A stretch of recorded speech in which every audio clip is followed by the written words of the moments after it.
multiplication of vector by a scalar. Let vector A with magnitude 1 multiplied with scalar 3.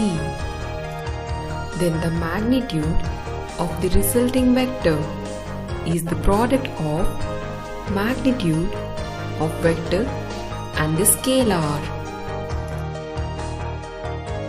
which is equal to 3.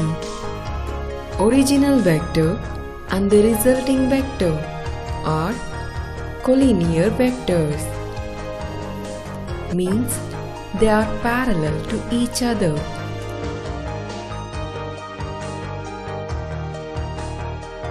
Let's multiply the vector A with the negative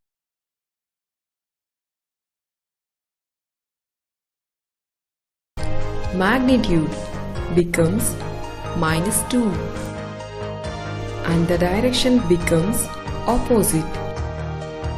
Origin